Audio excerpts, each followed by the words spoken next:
Kuki militant singna Bishnupur district ki manung janba Phubala da nongmai kapthorei haibagi paw ama sandorakliba asi tongani miyamna thajabiganu haina Manipur police ki Facebook page da thagatlakpa post amana khangalakli mafam aduda deploy tawduna lairiba security forces singna Kuki militant singna mafam aduda nongmai kapthorakpagi thodok amata laite haina confirm tawrakle hairi loinana Manipur police ki maikaidagi praja miyamna su asigumlaba aranba paw sing tonga sing asi thajabidanaba appeal tawrakli Praja miyamda chamamnaba amasung mipaiba pokhanaba mawangda asigumlaba aranba pausing tongasing asi thagalakpa miyoisingi mathaktasu akanba legal action lokhatlagani hairi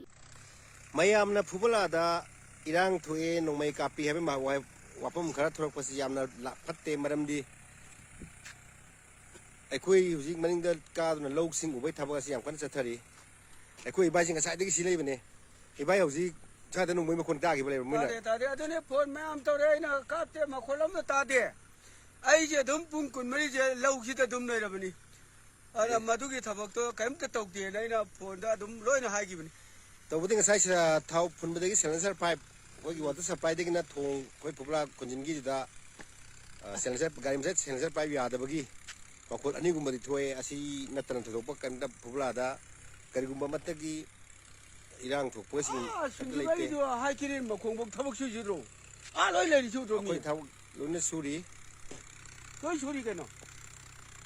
mayamna lana pokto pidana ba mayamna lana pokto na